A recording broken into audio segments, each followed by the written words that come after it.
All right, well, good afternoon, everyone, and welcome to our webinar, Ask an Employer with Carle, which is part of our Get That Job webinar series here at the Champaign Public Library.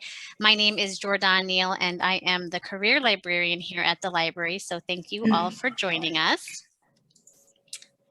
So for the latest library news and updates, we ask you to visit our website, champaign.org, or of course you can follow us on social media if that's an option for you. You can email us at librarian@champaign.org, or you could just chat with us just by visiting the homepage of our website. The library is open and we're still offering our curbside services. So if you need any more information, just again, visit our website, or you could give us a call. Moving on to a couple of Zoom features available to you that might help during this webinar. There are some buttons or icons at the bottom of your Zoom screen, depending on your device.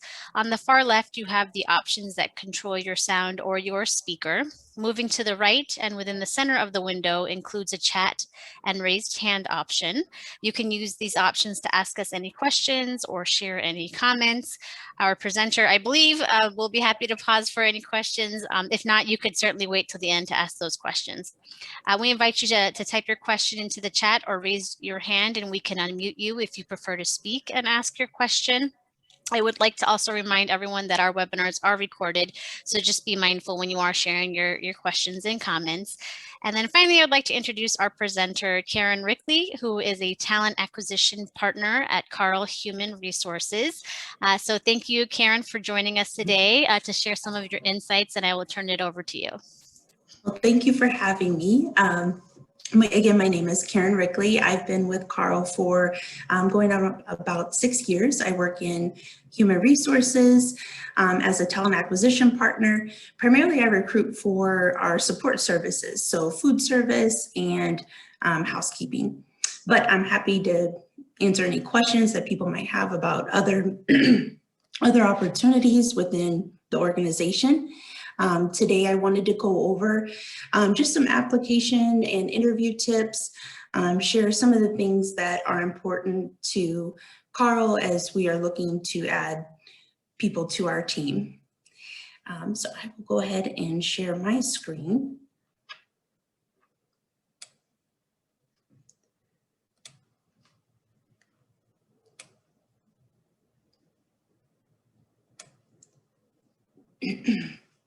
So it can be very overwhelming sometimes going to our career page.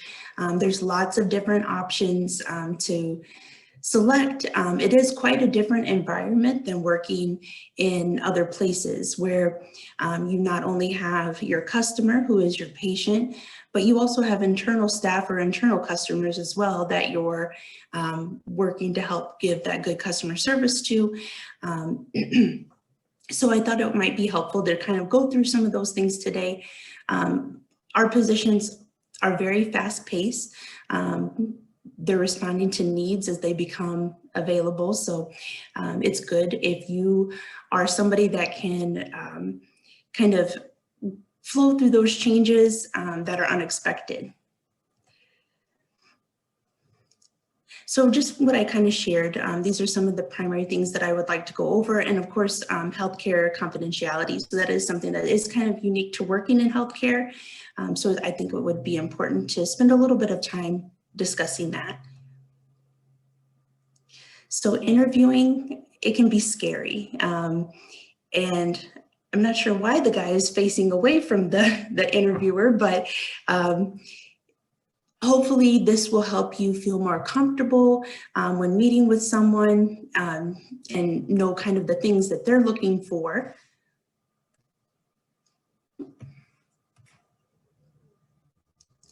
So just some kind of standard things to remember as you're coming in for an interview, or maybe you're doing a video interview, or maybe even a phone interview.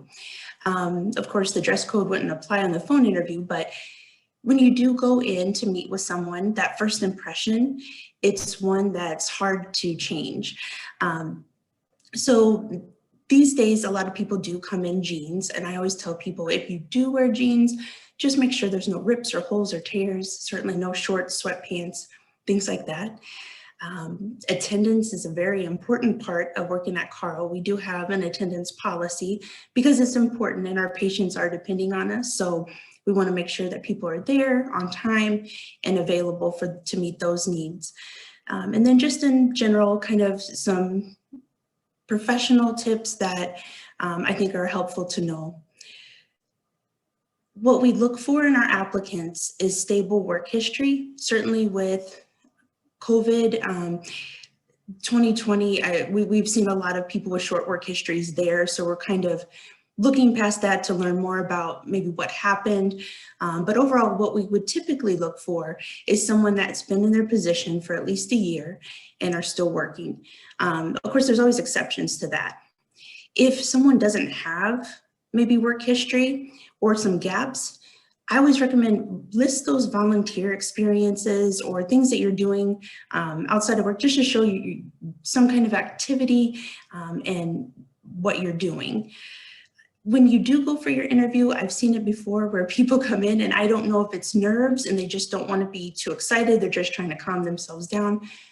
But I've had people that seem almost uninterested when I send them in to meet with the hiring leader.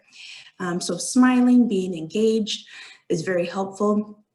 If someone's not selected, I always tell people, you know, that does happen. I know I applied several times before, you know, I was offered a position. You don't want to burn bridges. Instead, start building relationships, maybe with either the recruiter or the hiring leader, asking for any feedback about your interview, but definitely don't burn any bridges. If you didn't get that position, I always tell people maybe it might be a no for today, but it doesn't mean it's a no forever. And I firmly believe that many times the right position at the right time will become available. And that's been my experience coming on board with Carle. On the application, I just have a couple samples here of where the fields weren't really filled in properly.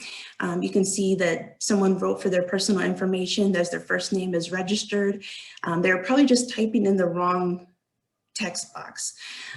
So just being careful, mindful that you're filling out things the right way.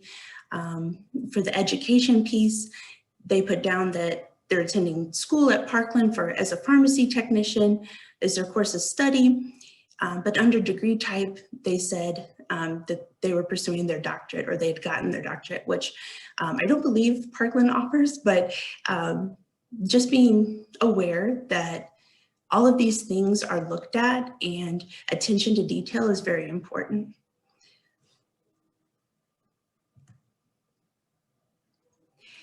Making sure that your dates of employment are correct is very important as well.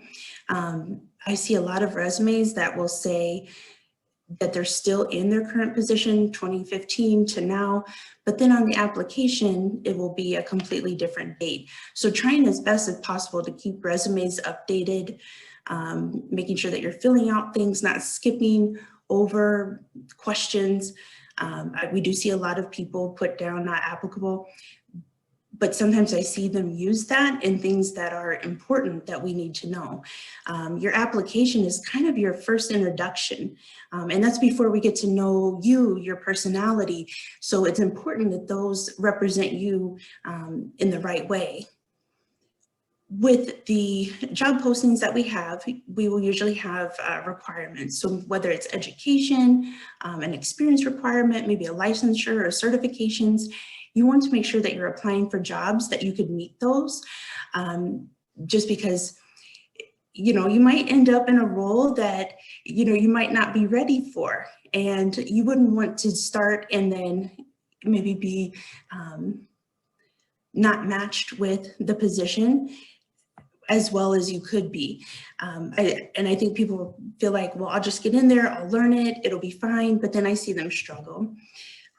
Regarding the qualifications as well, what's really important also is that our job descriptions, those requirements, we have to make sure the people that we're hiring meet those, because we have an accreditation with DNV, and that's one of their guidelines, that our job descriptions, that we're following those and making sure that people are meeting those requirements.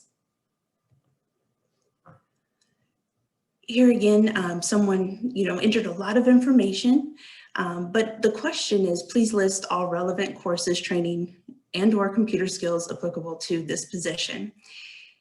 And they did answer some things, but they could have done much better by eliminating some of the responsibilities. That would be better for your job summary of what your responsibilities were, what you did. But here I would put down, sorry about that, I would put down things like accepted money, any kind of training that I've had, or maybe I've taken classes or gotten a certification, something along those lines.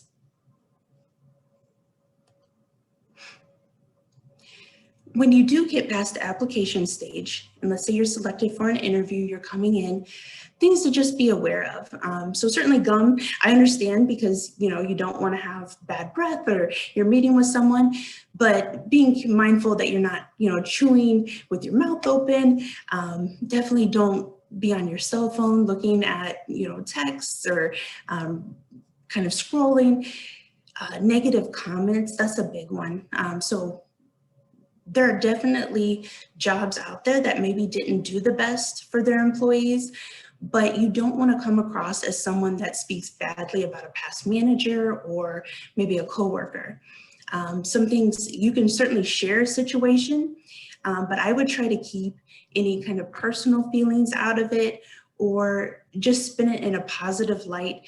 Maybe this manager was very demanding. They were having you do things outside of your kind of skill, and just addressing it as a conversation instead of just leaving it as it was just a bad manager, they were terrible. Because unfortunately, it doesn't make them look bad. It ends up making the person that's interviewing look like maybe they could have improved in some ways. Body language is important. So when you are meeting with someone, just making sure that you're sitting up straight, you look alert, not slouching down. And then in the interview, I know people like to get to know that hiring leader. So maybe they'll get a little more casual with the way they're talking, but just keeping in mind that professional piece. So that way you present yourself best as possible. Certainly smelling nice for your interview is always a plus, but being aware that, really strong colognes or perfumes could be a little bit off-putting. And if you are working in a patient care setting, some of those things can affect or trigger maybe breathing problems. So again, just being mindful of those things. When you are there for your interview, like I said, you want to make that first impression right away, a good one. Try to arrive at least 15 minutes ahead of time. It's always kind of a bad first impression when you're late for the interview. That's going to probably put in the mind of the hiring leader, well, will this person be on time for their shift? Why were they not prepared? Why were they not in the place that they were told to be? Looking up information about either the organization or maybe a position itself, so that way when you go into your interview as much as possible. And you can do that on internet search, maybe when you're talking to the recruiter, ask questions, so that way when you do come in, you'll already have some understanding of the job responsibilities. It is a good idea to bring in copies of your resume and cover letter. The hiring leader they should already have that, but I think bringing that in just shows them that you're truly interested and prepared for your interviews. I know in our culture, it's not maybe necessarily a good thing. We're taught, don't brag, be humble. But in this setting, this is where you want to speak highly of yourself. Certainly you don't want to come off as arrogant, but giving examples of how you've excelled or have done really well in your job is important also. When you are answering questions, make sure that they are covering the specific question that maybe the interviewer is asking. I know sometimes people will start talking and then they're telling you about maybe their their dog or other things that get a little bit off track to the original question. So making sure that you're hitting those points, answering the questions directly, and not kind of veering off into another area. So the type of questions that we use in our interviews are behavioral based. We want to know how you've handled certain situations in the past. A lot of times it will start with, tell me about a time or describe a situation where this has happened. Past experiences that they can likely determine future results. So we want to hear what you did versus what you would do.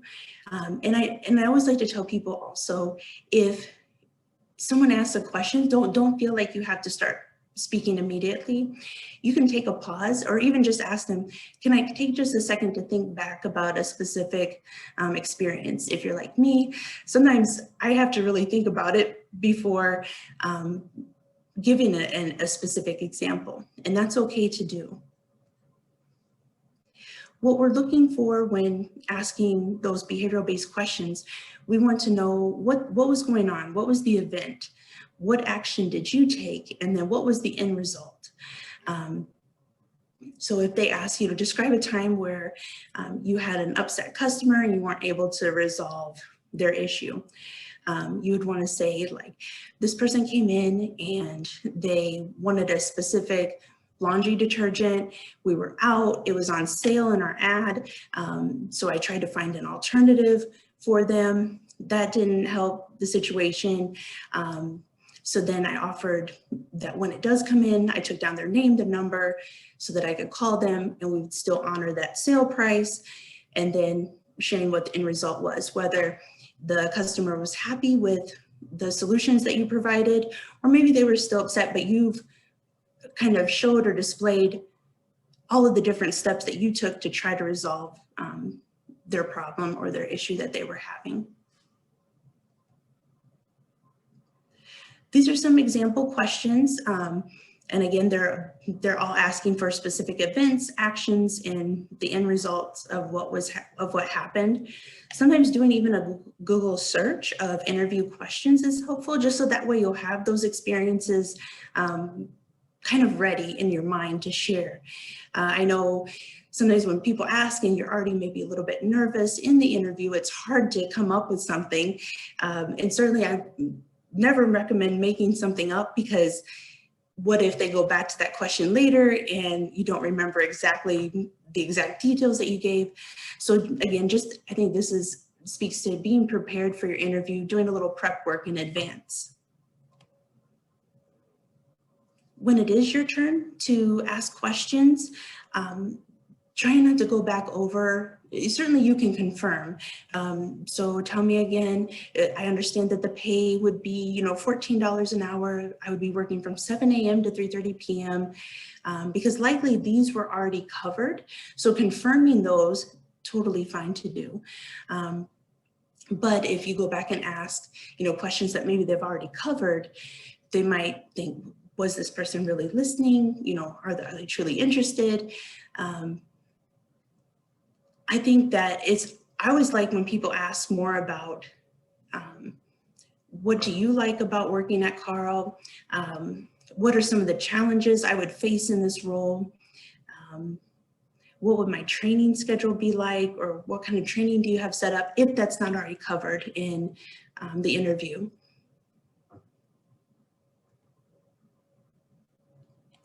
Following up after an interview is important, and I don't see as many people do it today as what they used to. Sending an email or a thank you card in the mail, that's always a nice touch. That hiring leader knows again that you are very interested. You're showing professionalism, thanking them for their time.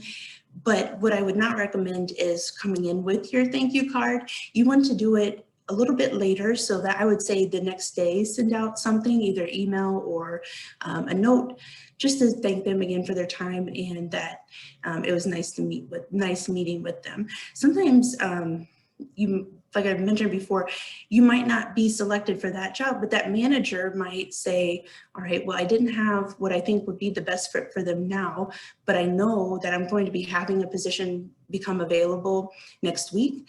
So, try to keep that in mind as well, that there might be future opportunities they could consider you for.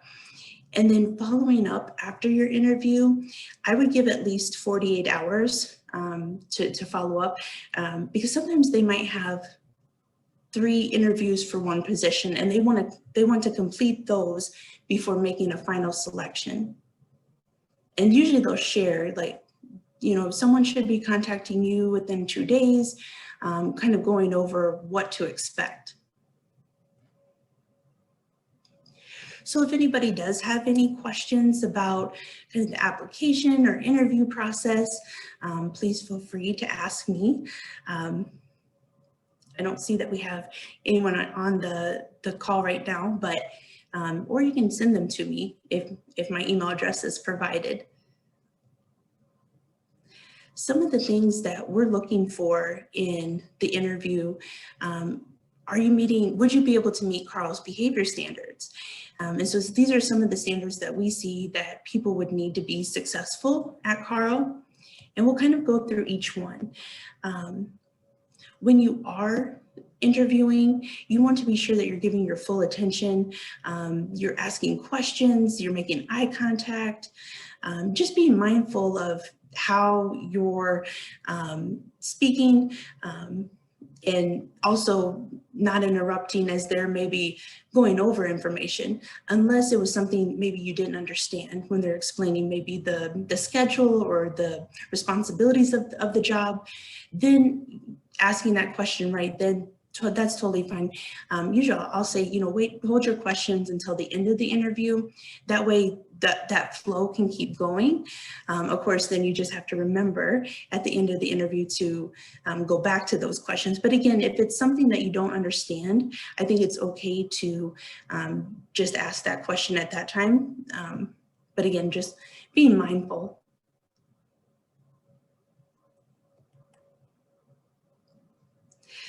So what we like to see in candidates and employees is that they have a passion, they want to be there, that they're doing well beyond the expectations that are set.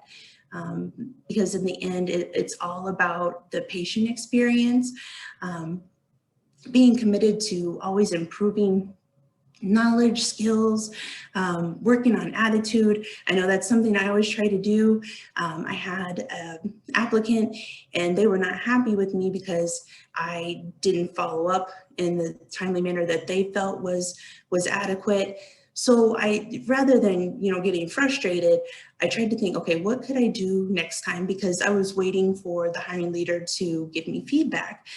So I think just sending out an email saying, you're still being considered, we're just waiting to finish up some other interviews, just keeping people in communication with what's going on, rather than maybe me feeling kind of prideful and like, why are they following up and checking on what I'm doing?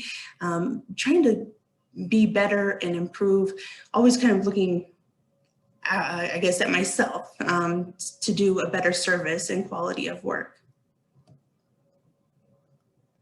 So again, some of our behavior standards, each one is just as important as the other, but for respecting differences of others. We're a very diverse organization, both with our patient population and employees. And that's important because that's what makes an organization strong, having people from different backgrounds.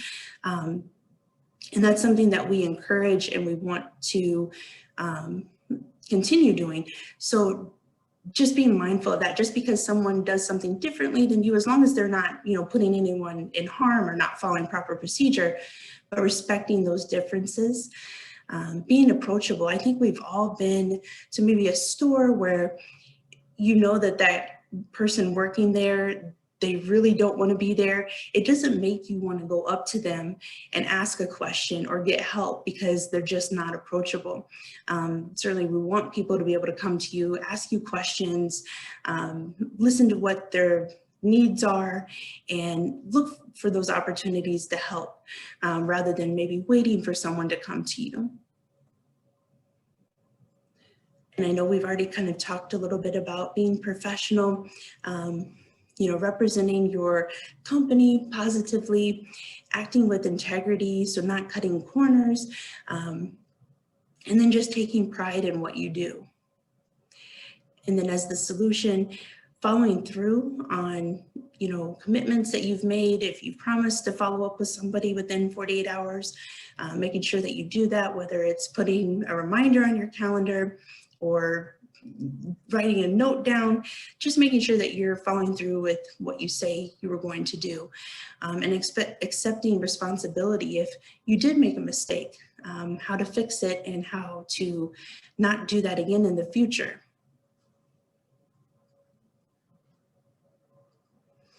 And then, of course, being a team player. I think we all hear about that quite a bit. My favorite one is assume good intentions. Sometimes you might get an email or someone might speak to you in a rushed manner. And that may be because they have maybe a call on their pager or that they have to get to quickly. It might not be that they have bad feelings towards you. It just might be that there's several other things going on. And when we assume the best in people, we're probably less likely to be offended by maybe their tone or their behavior.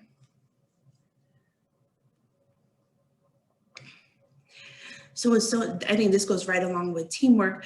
Being connected to the people you work around, making sure that you're keeping them up to date on what's going on, bringing in maybe additional partners if things could use improving, and just collaborating with other maybe internal employees, or maybe even reaching out into the community to other groups, making sure that you've kind of exhausted all solutions. And I know I spoke about this a little bit, so that internal customer service. So just as an example, our North Star Cafe, we have nurses, we have housekeepers, all on different shifts. So our third shift, they do depend on that North Star Cafe to get food. Maybe they have a 30-minute lunch period. So they're running down there, and our food service workers treat our employees just like they would if it was a patient or a visitor to the hospital. So treating them just as well as you would. Another thing I'd like to tell people too, there are tons of opportunities within Carle, and we've had it before where someone has been with us for a long time and they do their job really well, but maybe they're just not as friendly or outgoing, and they've applied for positions in other departments. And the hiring leader was like, I know they do their job really well, but I went down through their line to pay for my food and they were just not friendly. They don't smile, they don't greet people. So just keeping that in mind as well, almost like you're interviewing every day at your job for maybe a different position in the future. Being open to doing things that maybe aren't in your job description, as long as it's safe or you're following guidelines. Certainly, I wouldn't want to go draw blood because I would probably pass out, but also because I'm not trained to do that. So certainly not doing anything out of your realm of your skills, but if you see, something on the ground and maybe you're not a housekeeper, picking it up or helping, well, this is everyone's responsibility at Carle, helping a patient find where to go. Maybe they can't locate the doctor's office. Just being open to those different things instead of, that's not in my job description. Again, it can go a long way, and sometimes managers in other departments might see you doing those things outside of your normal job duties and think, I could really see that person eventually being in my role. That might be a promotional opportunity for you. And just having an understanding that everyone is important within the organization. We wouldn't be able to do the things that we do. The doctors, the nurses wouldn't be able to do the things that they have to make sure that the patient is safe and healing properly without all of us working together. Because ultimately we are here for the patient. So whether you're, working in volunteer services, the lab, engineering, we all affect the patient. Even though you might not see the patients every day, know that the things that you do, it's affecting patient outcome. And I think when we keep that in mind, it kind of takes away from ourselves and helps us focus on why it's important that we maybe get that payment entered properly, so that the patient doesn't receive like a notification that they have a late bill when they've already paid it. So lots of examples of how we can be sure that we stay focused on the patient themselves. So healthcare confidentiality, it's very important. HIPAA, it stands for Health Insurance Portability and Accountability Act of 1996. So this is a federal law. It's not something that, Carle created. It's a law that makes sure that we are following the proper procedures to protect patient information and keep information safe. So whether it's, a laptop, you want to make sure that when or a computer, that you're logging out or closing down that screen so that someone else can't come along and maybe see information that they did not need to know. So I know a lot of people are kind of surprised by what is, health information, what is protected. So it's anything that could identify somebody, whether it's a photo, their medical record number, date of birth, employer name. None of those things should be shared. And again, this is not an exhaustive list. There's still many other things that we want to be mindful of. And I think it's really important to remember that if you don't need to know information to do your job, then we shouldn't be looking it up or accessing it. I think it just helps us keep kind of in mind the importance of protecting that health information. So, and I know a lot of times we're at work, we're with a coworker, we've had a long day and we're just like in the elevator, we're just talking and like, oh, Miss Smith, she's on this floor.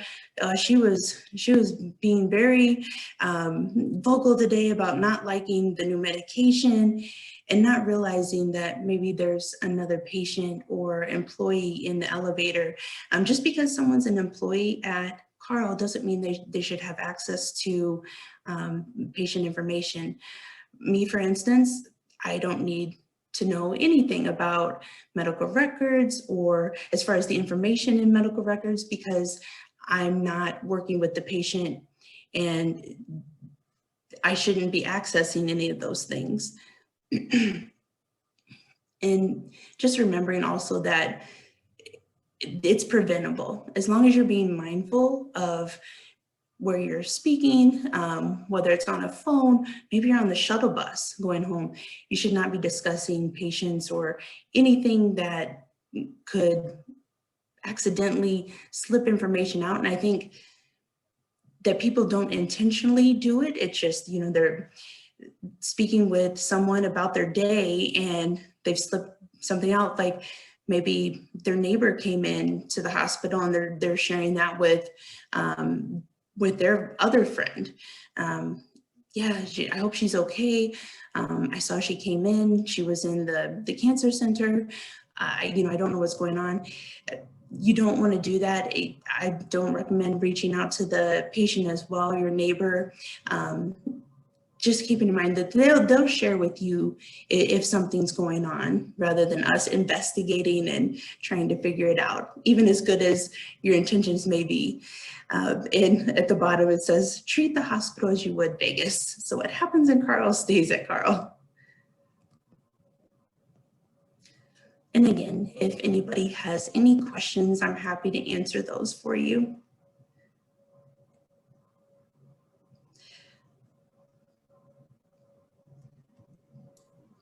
So that's kind of our summary. If usually at this point we would kind of stop and ask, questions. We could go over maybe interview questions if someone wanted to. But I do want to thank you all for your time today. I love getting to work with people and help them maybe interview, give interview tips, and just even help find maybe what type of job they would like at Carle, because again, it can be overwhelming looking at our career page. So thank you so much. Thank you, Karin. That was wonderful. I always appreciate hearing all these insights because every employer is different, of course, but there are some themes that we see that are similar regardless of the employer in terms of some of those professional pieces. So once again, I appreciate your time. Yeah, I don't see any questions at the moment. Here's my contact information if you want to get a hold of me, or if you'd like to follow up with Karin, I can find a way to connect you all. Let's see. So our next career webinar will be on Tuesday, June 22nd at 7 p.m. It will be exploring options when job searching stalls, and we'll be hosting Bill Strack again from the Barrington Career Center.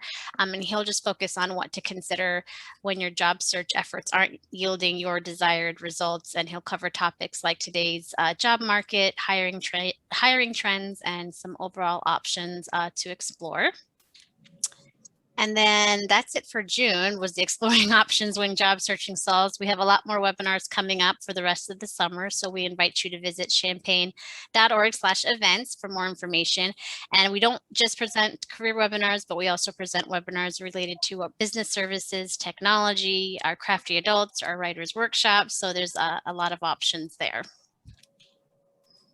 And once again, here's our contact information. If you didn't catch my contact information earlier, you could just email us at librarian@champaign.org. You could chat with us.